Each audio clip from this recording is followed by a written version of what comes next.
Hello and welcome to my argument against the use of the Reid method of interrogation. False confessions are a cause of the Reid method of interrogation. Many people are pressured by the police who press their evidence onto innocent people and victims. Should the police be allowed to push people around and degrade them all for an interrogation?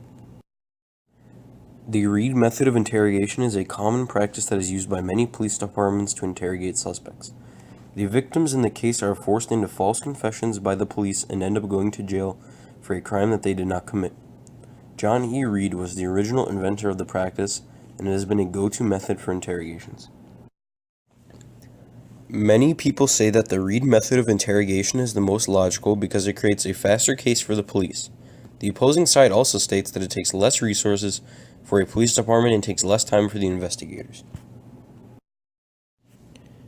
The Reid method of interrogation causes false confessions for those who are pressured during interrogations, leaving a sense of fear that the real suspect is still in the streets.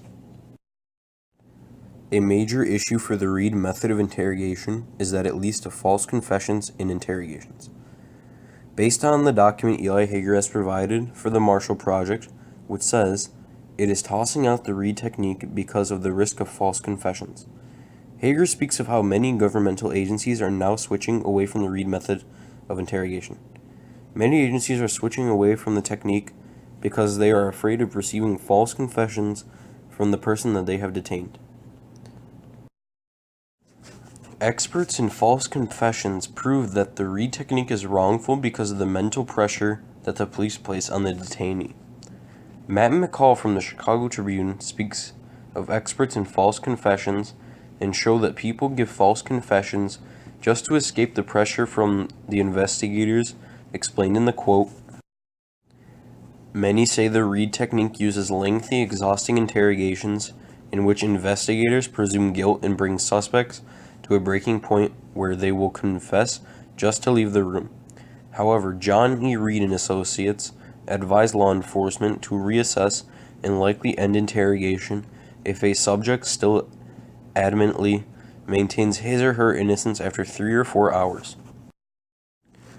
The pressure that is placed on the person being interrogated is enough for them to admit to a crime that they did not commit. The police are trained to place as much stress on a person as possible. When the victim is interrogated, sometimes they are pushed to extremes and tell the police that they have committed the crime. Likewise, Eli Hager speaks of how many defense attorneys have had to defend people who have been tried and interrogated unfairly. Eli Hager for Business Insider has written about the pressure from the investigators as shown in the quote. Its tropes are familiar from any cop show: the claustrophobic room, the repeated accusations of guilt, the presentation of evidence, real or invented, and the slow buildup of pressure that makes admitting a crime seem like the easiest way out. What Eli Hager speaks of is the immense pressure that the investigators place upon the victim. What Eli speaks of is what the investigators pressure the person who is being questioned into doing. Eli speaks of the connection to society's view of the police, being harsh and putting the person into inhumane conditions and treating the person as if they are guilty. The investigators tell the person that they have evidence against them, whether real or not, hoping to make the person admit to the crimes. Although the Reid method of interrogation is deemed inhumane and unjustifiable, many say that it is necessary in the investigative process. North Central Technical College speaks of how, with the use of the Reid technique, it has helped them drastically improve confession rates, as shown in the quote. 95% of the respondents reported that using the Reid technique helped them improve their confession rate.